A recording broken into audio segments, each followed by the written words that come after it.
Priatelia, úroveň spoločnosti sa posudzuje aj podľa toho, ako je schopná sa postarať o tých najnúdznejších.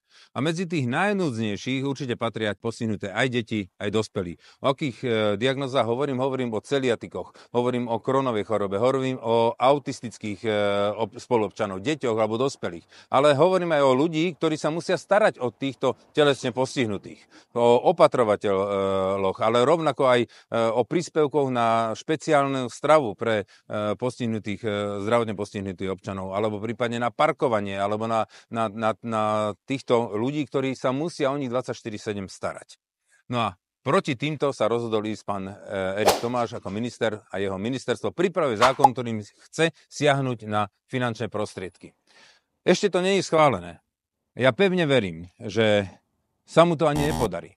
Viete, v minulosti sme tu už takého jedného politika mali, ktorý v minulosti volal sa Ľudovít Kaník, ktorý siahol na určité benefity zdravotne postihnutých a vyslúžil si nelichotivý názov sociálny netvor. Aj pán terajší minister ho tak veľakrát častoval.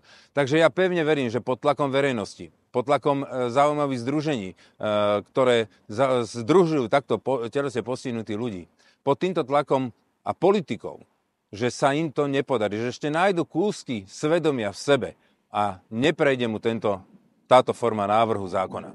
Viete, v minulosti rozprávala táto vláda, keď si pán minister Erik Tomáš zvyšoval plat z 5 000 na 10 000 eur mesačne, tak rozprával, že to je omrvinka v rámci celého rozpočtu. A dnes si ide kompenzovať svoj 10 000 eurový plat na úkor týchto najviac zdravotne postihnutých.